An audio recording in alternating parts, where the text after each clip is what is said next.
Welcome everybody to another episode of Conscious Conversations. I'm your host, Peter Daniel. Tonight we have Dr. Matt Zylstra joining us, and we're going to be talking about some fantastic stuff: nature, interconnectedness, noetic ecology, and some other things. So Matt, thank you so much. Thanks, Daniel, and thanks to everybody this evening for being here. So, I mean, one of the reasons... Thanks, Peter. I listened to you give a talk. Actually, it was before Saskia gave her talk down in Plet, and I was just very impressed at your perspective on the interconnectedness of nature, even just with the little intro talk. So it was really awesome when Jenny Levine, we were chatting, and she suggested I should get a hold of you. And I'm like, that's brilliant. Yes, let's talk. One of the things I find so crazy in this post-COVID apocalyptic world is how, so many people see like, or perceive how disconnected everything is, and how, is it even possible? Like, is it possible for us to be separate from nature? I mean, from my perspective, we are nature. We're inseparable from nature. And even the concept that you can avoid a virus, to me, is absurd, because I mean, our planet is covered with it. They rain down all the time. Like, for me, a fundamental principle is you look after yourself to the best of your ability, stay in connection, and then, the chips will land where they land. So I think I just wanted to start on, what your perspective is on, interconnectedness, and then we can move into noetic ecology and what that is and how you got into that. Yeah, thanks. You raised some really good points there. And sometimes when we think about interconnectedness, we're quick to race to these other dimensions, these maybe otherworldly dimensions or intangible dimensions. But at its very core, it just starts with our being in the world. And a lot of the talk around connectedness and reconnecting assumes that we're disconnected. And as you pointed out, we're not. I mean, we're of this world, we're part of this world, we came from this world. And a lot of this disconnect really comes from a perceptual disconnect. And I can talk about that later on in terms of how we exercise our conscious to make that worse. But also, it just comes to the more physical distancing, the way we have removed ourselves from the world and sort of put up barriers between ourselves and the world. So at a very core, real level, interconnectedness is just our being a part of the ecology. Like you say, I mean, there's a natural exchange of air between all of us. The water which is in your body and my body has probably passed between millions of different bodies in between. And now we're having a much deeper understanding of fungi and the whole role of mycorrhizae in terms of connecting things as well. So just at a very, I mean, I wouldn't just say basic, but even a more complex understanding of ecology, interconnectedness is unavoidable. But of course, there are other dimensions, which come to the interconnectedness between mind and matter, and that takes us to more the edge of ecology. But before I go there, I just a lot of the work that I'm involved with these days is around nature connectedness, and actually starting first with that. A lot of research comes out showing the health and wellbeing benefits of nature connectedness. And I'm happy to speak more about that if anyone's interested later in this talk. Yeah, no, definitely. I've got some questions on that, so we'll definitely get there. So maybe for everyone who doesn't even know what the word noetic is, what is noetic ecology? Yeah, so noetic was a word that was probably first coined by William James, who was one of the founding fathers of psychology. And it refers to matters of the mind, and it comes from a Greek root of the nous or the noesis, and it's to know. It's how we acquire knowledge. But in the sense that it's been used by the Institute of Noetic Sciences, and these days it's that deeper sense of knowing that comes through, that sort of speaks to a truth, and that comes through ways that go beyond the habitual ways of coming to know. So with our intellect and with our senses, it's this deeper sense of felt knowing, and it has a sense of authority to it, which we find hard to dismiss. So the way that I've been looking at that is, how does our experiences in the human nature realm what kind of experiences deliver that sense of knowing, and how do we engage with nature in a way that cultivates this deeper sense of knowing.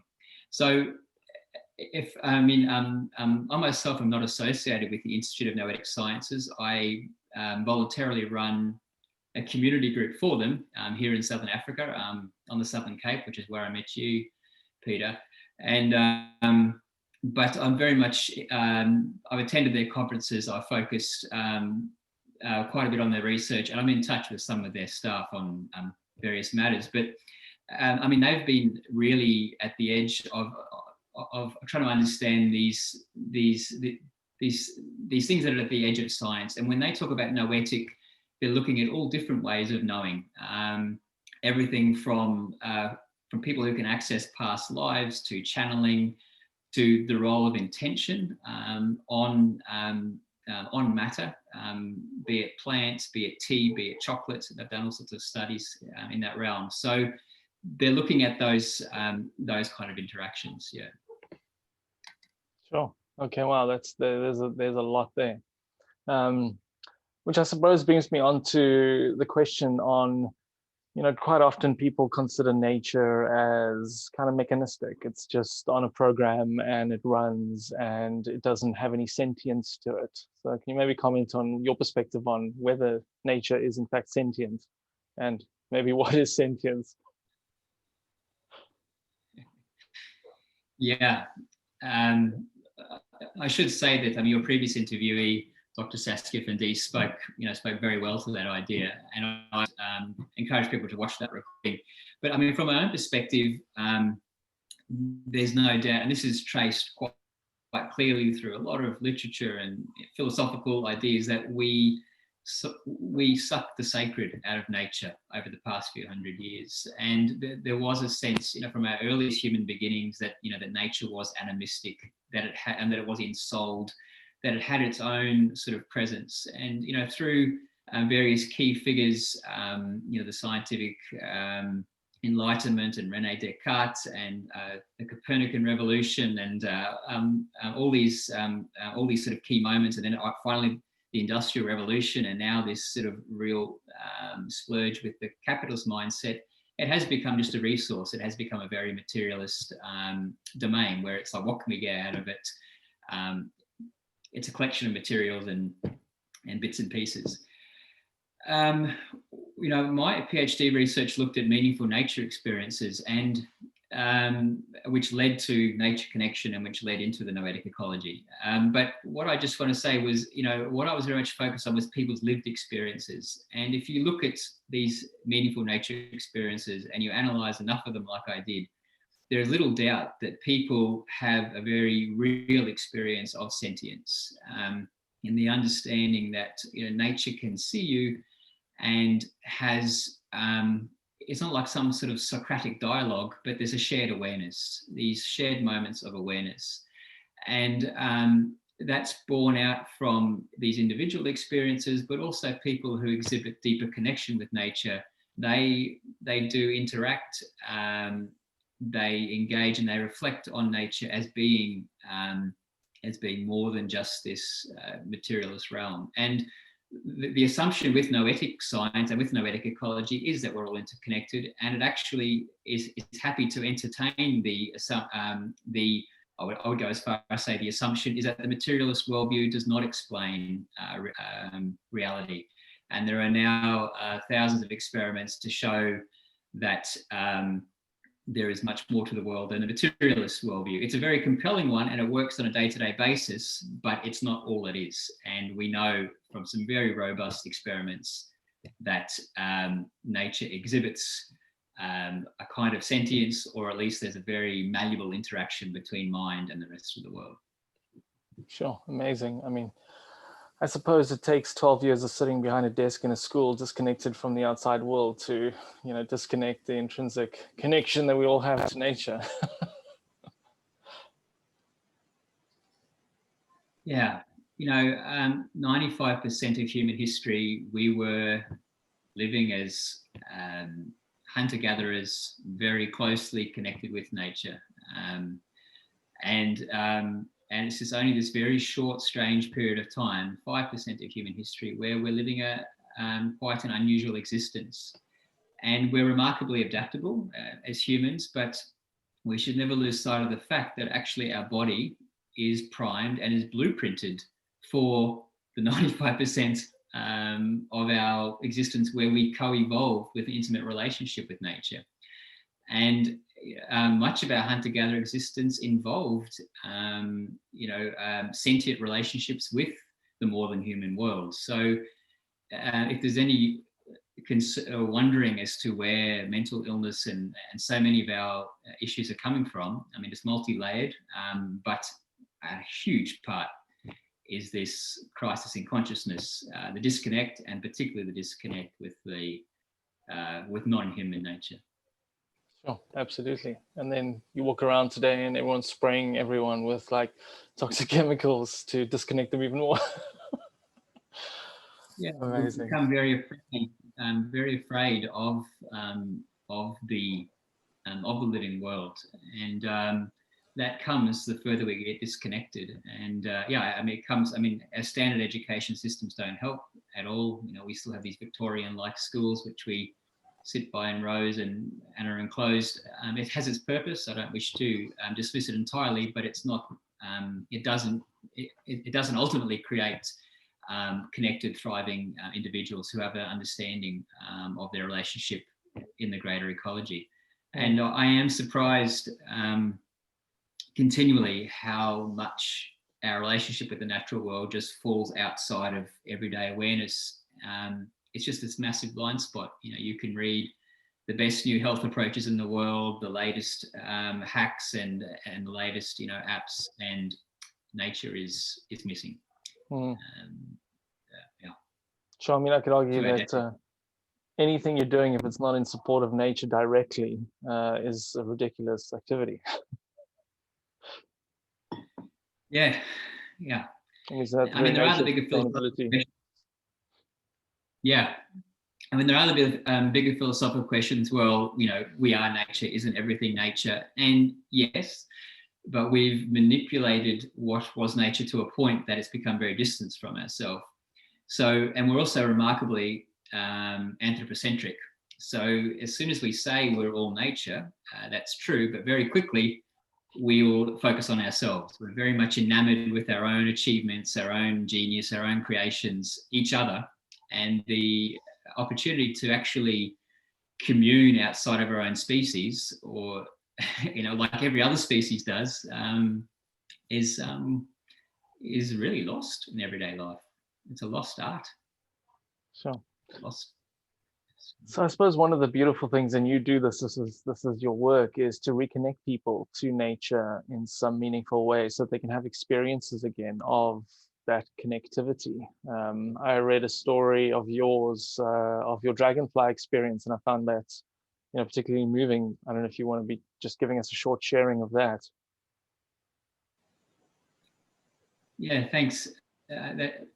I have shared that one. It took me some guts to decide to do that, but I felt it was such a pivotal one in my understanding of connection with nature and my role into moving into what I did, that it was worth sharing.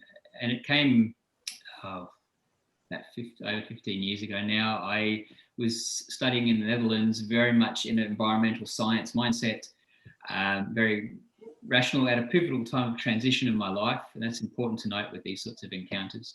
And a very close friend of mine passed away suddenly in a hiking accident. And in that complete blur, I just grabbed my bicycle, headed to the woods, and I sat there, and I didn't really know what to do. But I formulated what I guess you would call a kind of a prayer, hey buddy, I just hope you're well. Well, not, that sounds trite. I hope, make the rest up yourself. And within 30 seconds of mentally voicing that, I had 3 dragonflies land upon me.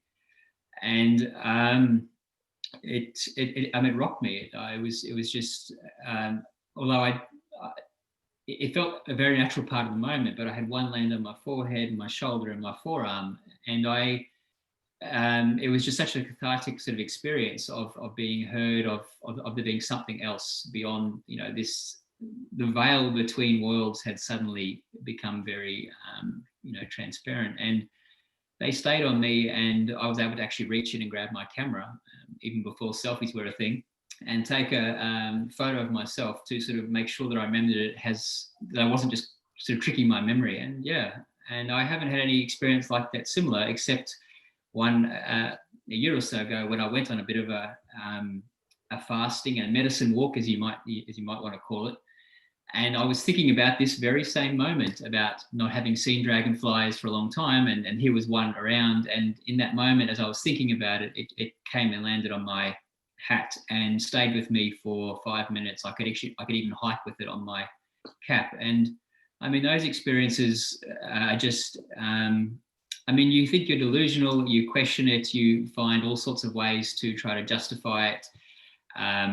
But that was a part of the reason that led me into studying meaningful nature experiences and finding out that no, that's not something that I'm alone in having, and it's actually something that a lot of us share in various kind of ways. And it, whether or not it's real, it has very important interpretive power. So regardless of whether it's so-called real, the interpretation exists, and that has an effect on how we are in the world.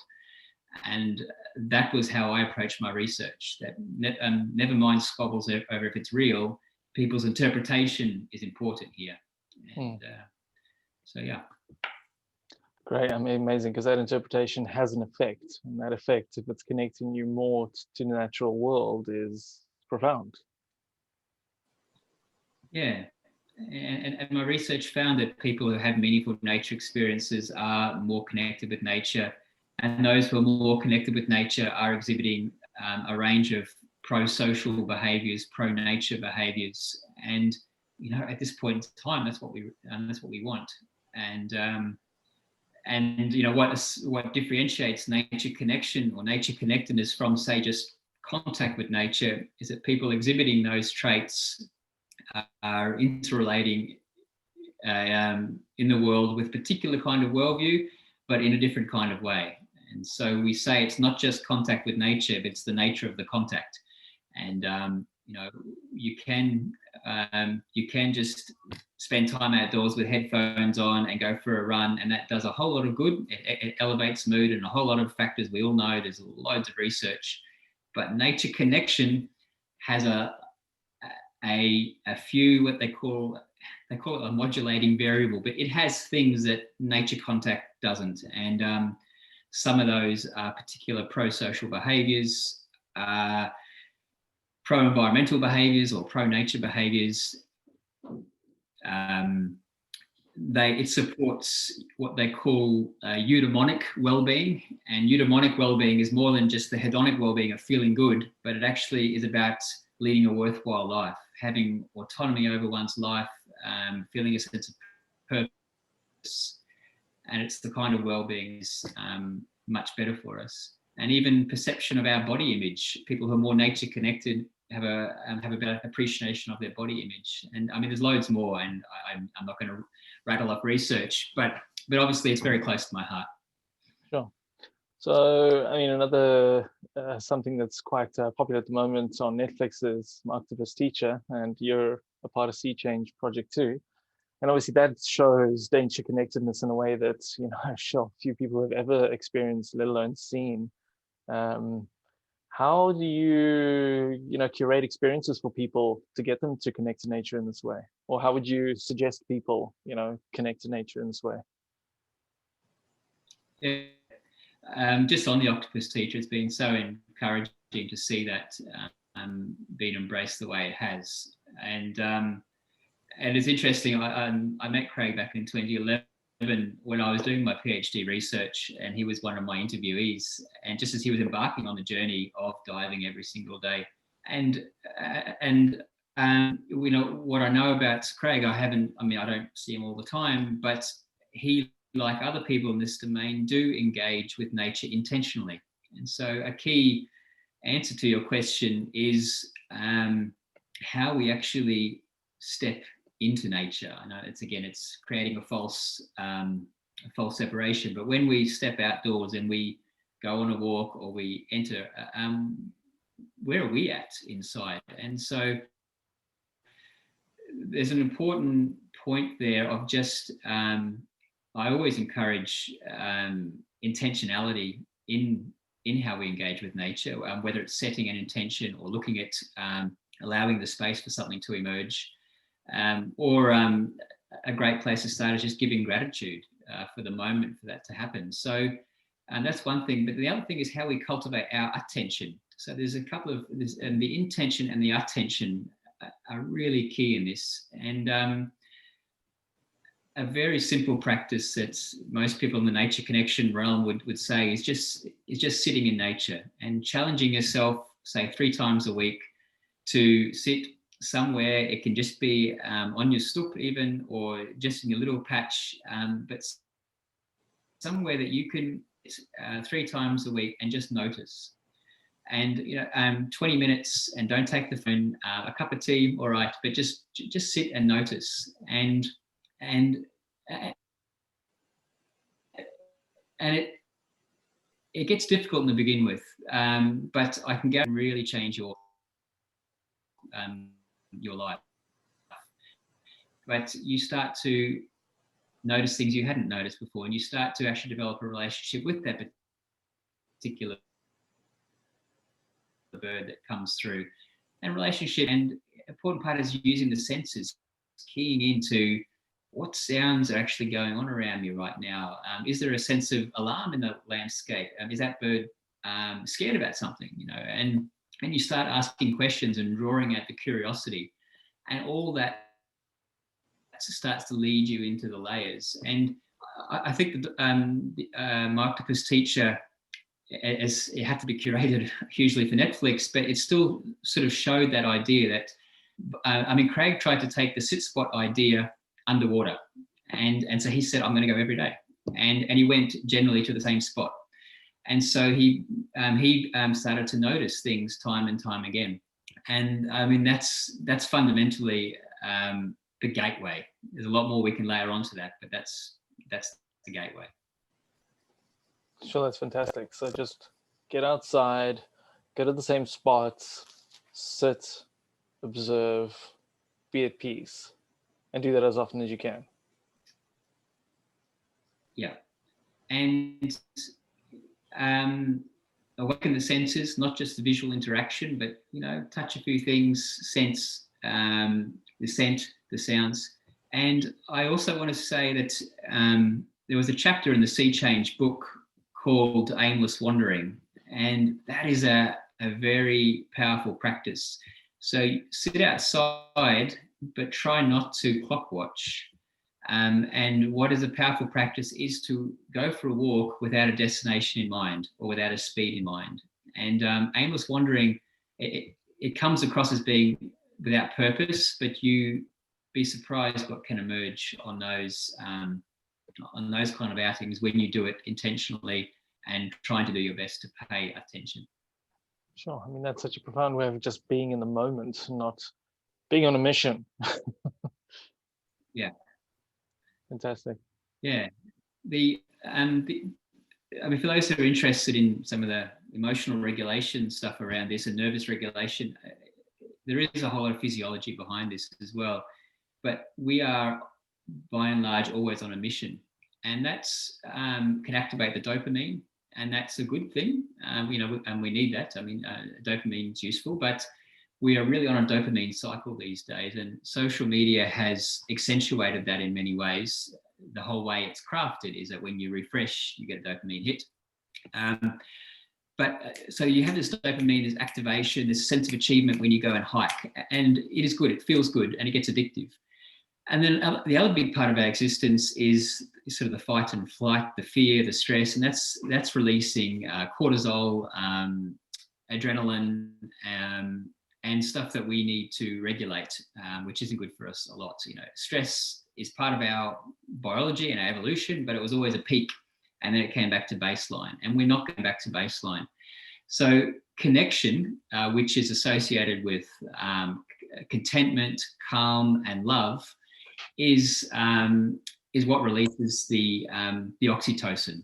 It's the nurturing hormone, and it really is necessary to balance our emotional and nervous system. And without that, we're not, we can't optimally thrive. And I believe that the Dr. Jenny Levin spoke about the polyvagal theory in her conversation with you, and the vagus nerve is also very much associated with that as well.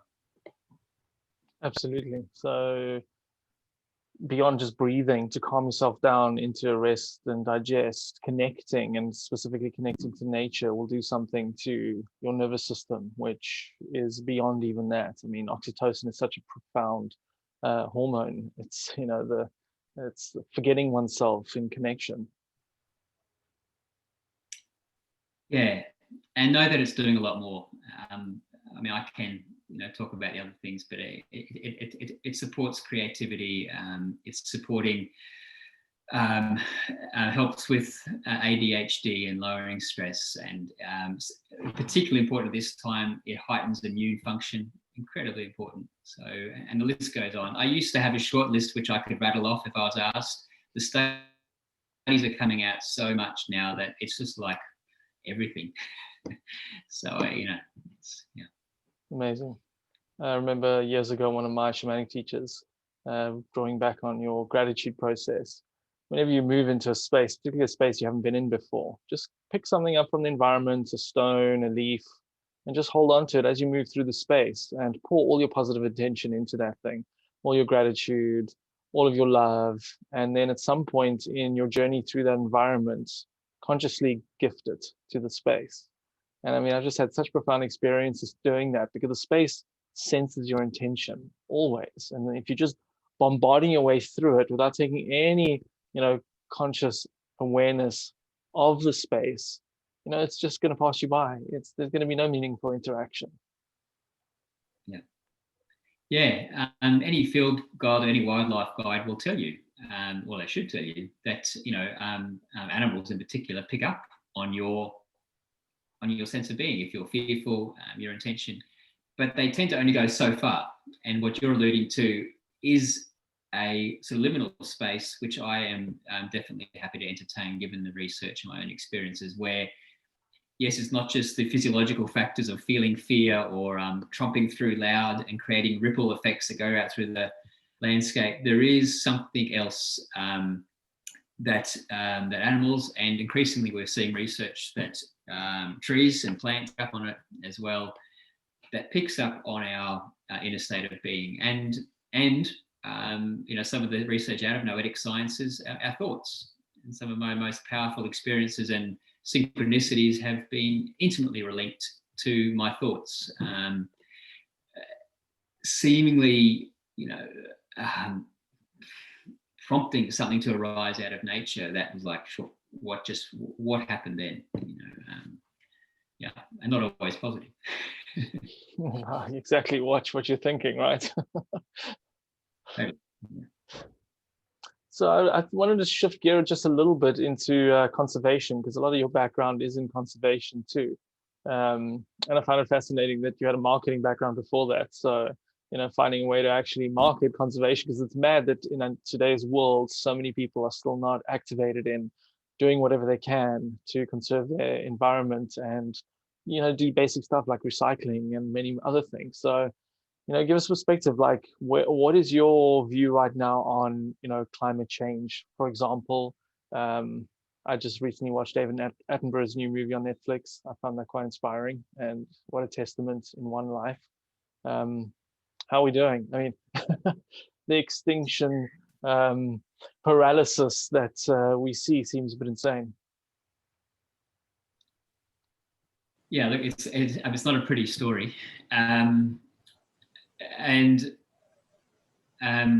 I mean, conservation historically hasn't been very good at marketing itself, but often it doesn't have the resources to compete with gaining attention in the attention economy, you know, compared to everything else, and that's another reason why nature gets sidelined. So I understand, but conservation has also been a little bit constrained by look what we're losing mentality, and we can't avoid that. We are. But in our sort of desire to kind of educate out of a knowledge-based system, we have overlooked these connections with nature, no matter how subtle we want to go. So I will just preface that because I think it has created a bit of a conservation conundrum where, you know, there's a lot of conservation anger, a lot of conservation grief. It's a very real thing, and you can't help but be connected to the world and not feel some grief when you find out how many species we're losing and the habitat is being destructive. I mean, it is like losing a part of your body, and that's something that we can't fathom as much as Indigenous people can, or many Indigenous groups. So look, it's not great. The narrative around climate change was probably not as it could have been, I think, and I don't think, I think it has sort of, maybe in its desire to communicate clearly, it engaged in what we sometimes call carbon reductionism, that it all comes down to CO2 and carbon. And it's been a little bit of a dangerous line to tread, because I think it's turned some people away who then point out to other evidence like the sun or other, you know, things. And so for me, I think climate destabilization, also, I mean, climate's always changed, but, you know, climate destabilization or these sorts of words speak more to me. We know enough, and we don't just have to base on our personal experiences, but we have data to say that something is going on. And it appears to be linked to CO2, and obviously a lot of studies have shown that, and my master's thesis, you know, I was involved with people who are modelling that. But my concern is that it has been a bit materialist and been a bit reductionist, and that there may be things in the greater climate consciousness that's going on, and I would like to see some of that addressed as well, or at least a given space. But when you have crazy bushfires and wildfires happening, it's very hard to engage into what some people might call, you know, philosophical ideas. But I don't entirely think it is. I do, from what we know out of the noetic research, mind influences matter. Strong evidence to suggest it does. And I wonder what our fractured attention in this world that's not on nature, what our fractured connection with nature is, and what's happening in our consciousness, if that's somehow being reflected in the world as well. So I don't think it's an either or, I think it's a both and more, but I am definitely, and as part of what Noetic Ecology tries to be open to, is saying what else could be going on here that might be addressing a deeper relationship with nature as well. Sure, absolutely. I mean, when you just get into the scale of it, I mean, I've heard of experiments where in a city you'd have a couple of thousand people focusing on meditating for peace and for harmony, and then they check the crime statistics, you know, over the next few days, and there's a marked difference, like things actually change, and that's obviously human to human. But if you think of 7.7 billion people, how many of those people are in a state of near poverty, in a state of fear, you know, in some kind of negative emotional space, and what does that do as a resonance force out into the world? Yeah, exactly. And we need to employ every tool at our disposal. And if we know that intention can have an effect, so for example, the plant experiment, I mean, often these things are small scale, and it's a big thing to shift it upscale. But the Global Consciousness Project, run by Dr. Roger Nelson, if people go to that website, I mean, they've been tracking with these random number generators. It's these little boxes that generate random numbers, and then if all of a sudden the numbers aren't random, they find out what's going on. And they've been doing that for 20 years, I think, at least. And they've been finding spikes when there's been a global event like September 11th, or when there was an announcement of class. And they also found a spike when COVID was announced in terms of global consciousness. And what they mean by that is that all of a sudden these little boxes that were generating random numbers continuously, all of a sudden they're like, and it's not random anymore. And so the inference is, well, something's happening in consciousness. Yeah. And, you know, with that idea, then I think, and look, I mean, the likes of Linda Taggart as well, she's done work with various, she's a journalist, but who's worked with various researchers also looking at intention experiments. And we don't always know about the ones that fail. And I have worked informally with a group online for several years, doing intention experiments, and yeah, I mean, they don't always work, but they work enough to know that there's something. And I do believe at this time, given the rate of change needed to alleviate these crises, we can't rely on reducing CO2 ppm to 350 alone or something, well, 2% or all these sorts of things. Everything needs to be engaged. And that's such an interesting point too, because I think so many people in the face of a crisis like this worldwide just go, what can be done? Like there's the personal power in making any kind of change, just it seems like there's nothing that can be done. But if our consciousness actually is affecting things, then the number one work is on ourselves, on shifting our own state into a more positive, more grateful, more honoring of nature space. Yeah, entirely. And yet there's a whole conundrum that comes with that, and I've been living that this year and in other years. People who know me would know that. But that tension between the inner and outer, there's sometimes I feel that just going inward and saying, sorry guys, I'm just working on myself at the moment, is taking away what we need to do in the world as well. And there's a very Zen-like idea around this. And this year, I think what lockdown gifted me was an understanding actually of how I need to work with that, because there's the wanting to do in the world, but knowing that my own thoughts could be polluting consciousness in some way, or aren't actually helping a bigger situation. So it starts with ourselves. It's a cliche, but it does. It really does. And we can't expect to be doing anything of assistance in the world if our own selves are not coming from a place of whether it's gratitude or empathy or compassion or love or connection. And I think it's an important part of sensing when do we need to retreat for a bit, and what's got flow, and when do we go?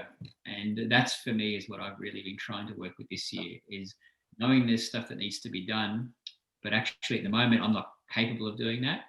So, okay, let's just go for a bit, sit and wait.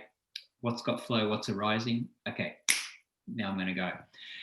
And again, my relationship with nature helped build that inspiration and that resilience and sort of buffer of calm to help make those decisions.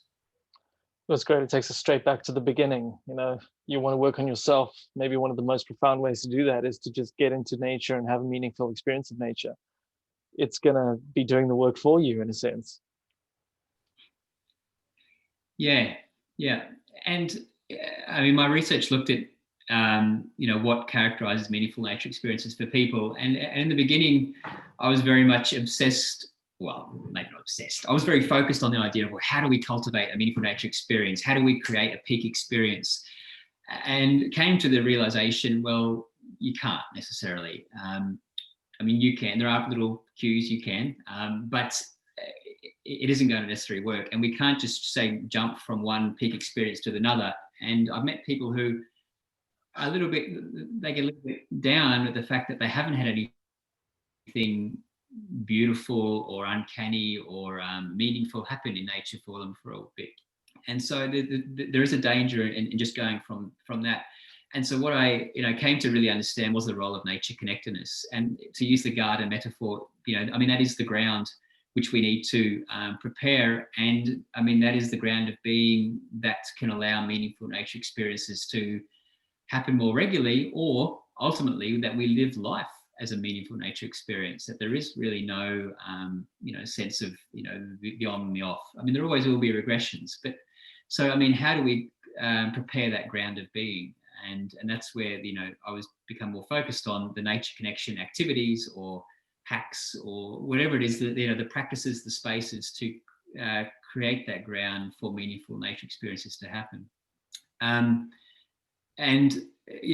One segment of my research was on synchronicity as a meaningful nature experience. And even though it's at the fringe and people don't like to go there, you'd be surprised how much independent scholarly work has been done on that.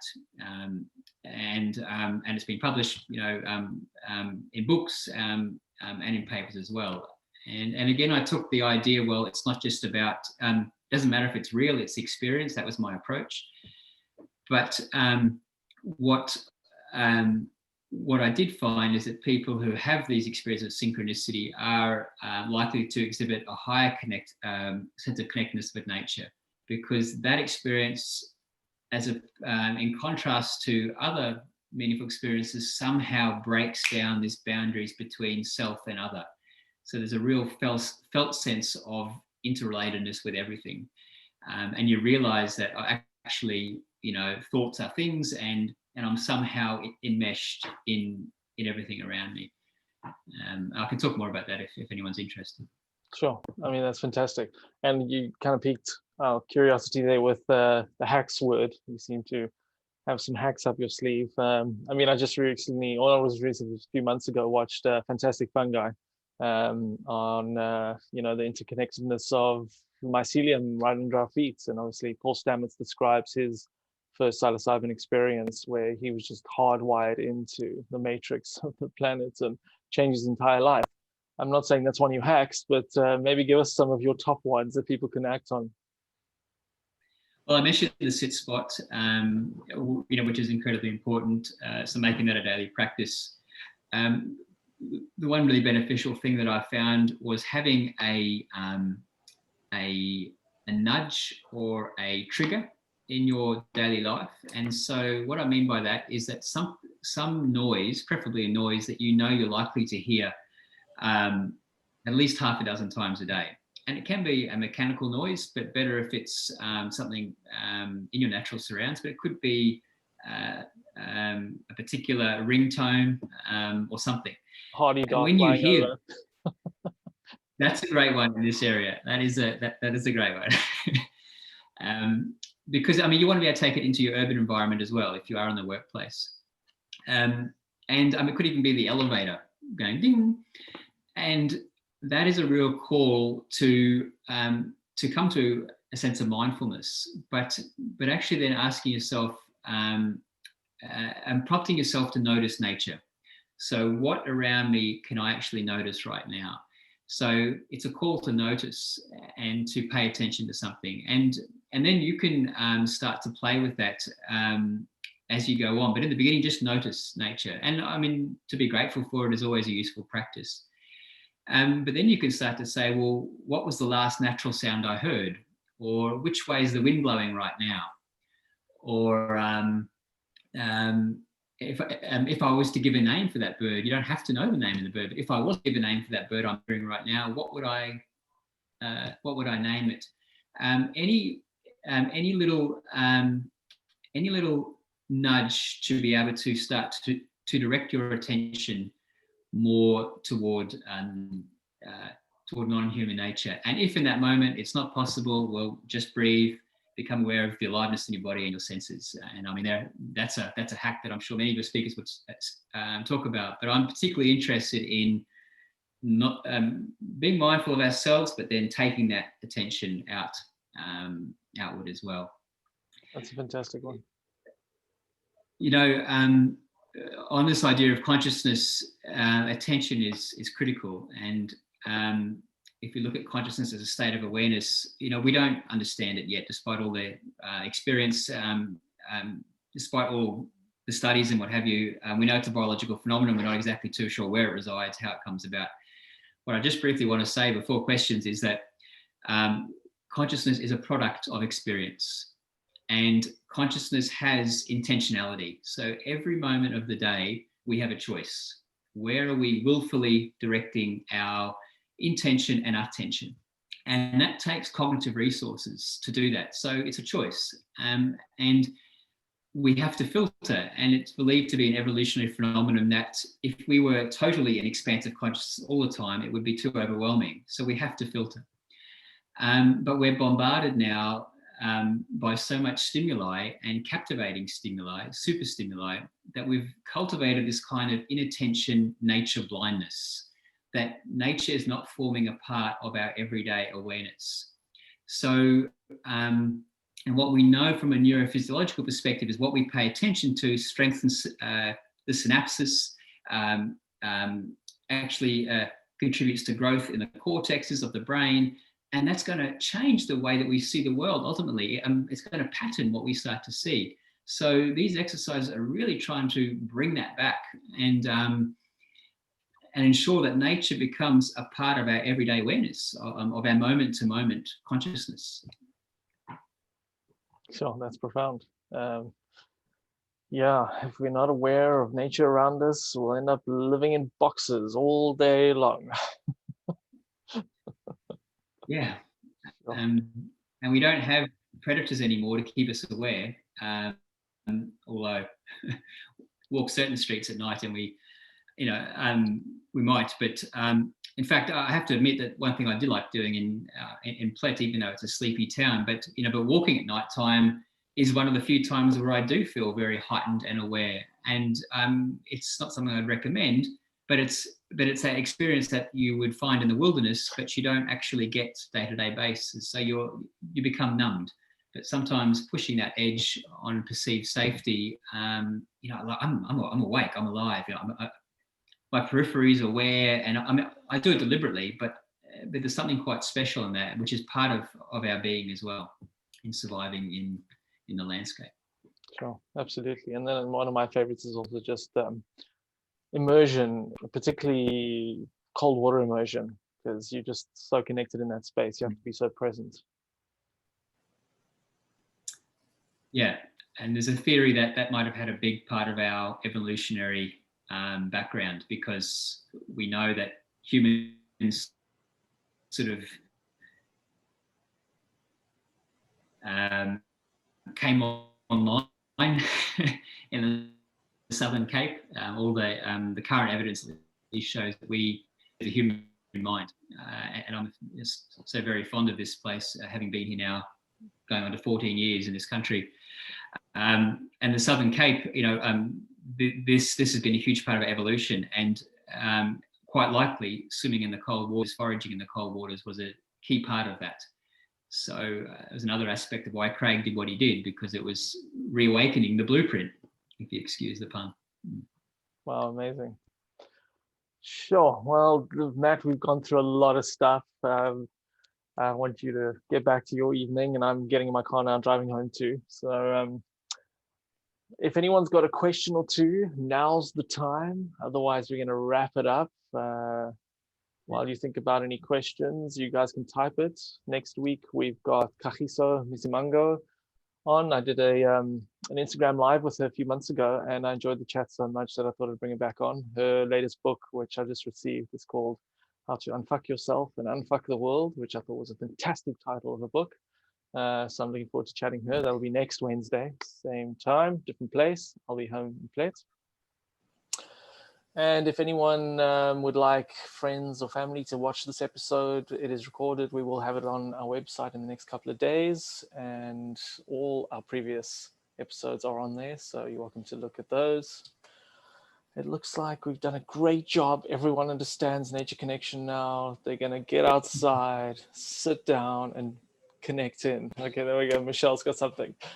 The way that we are connected to nature and feel connected, would that be? Oh, I like the sound of where that's going. Are you? Are you seeing the question? Are electromagnetic fields connecting with nature? Yeah, it's hard to say. We don't necessarily know. Electromagnetic fields are very weak, and so it takes a lot of instruments to really register a small amount of that. And so in some of the research that Dr. Dean Radin has done with Institute of Noetic Sciences, he was saying that doesn't always act as a plausible explanation for some of this intentional influence on matter. Whether it's happening in nature and with nature being sensitive, I can't say for sure. It's plausible, and I think it could be one thing, but it seems that intention or our being and might be working on other levels. But there's no doubt that, we know that emotions and heart resonance exist outside of our body. Something does, and that's been measured. The heart coherence work has done some of that. So something could be going on there. What I just briefly, when you first typed your question, quick that I wanted to say is that it is important that we might feel connected with nature, but we mightn't act necessarily in ways that are beneficial to nature. And there's a discrepancy there. And I would also encourage people to not just make it a solo activity, but also connect with others. Connection deepens in community. Connection deepens in community, and we can't lose sight of that. Sure, absolutely. That's a profound way of ending the evening. Matt, thank you so much for spending some time with us and sharing your knowledge. For those who want to look further into your work, what is the best place for them to go to? Yeah, noeticecology.org has some of, I'm just typing that into the chat, some of my PhD research, which is quite old now. I haven't, and the website is not as updated as it used to be, but you can still find some good resources there. And then also I'm involved with a collaborative project here locally on the Southern Cape, which is connecting nature guides and educators and facilitators who are passionate about nature connectedness and offering experiences in that realm, and that's at musiembo.org. So yeah, there's some of the places that you can get some information. And if anyone hasn't heard of the Institute of Noetic Sciences, then I definitely encourage engaging with their work. There is a massive amount of resources available there, and cool events and talks and stuff like that. So it's all there in the chat. Beautiful. Awesome. Thank you so much. I hope you guys all thank have you, Peter. a great evening. Opportunity. Okay, brilliant. Look forward to seeing you all again next week. Yes. Good night.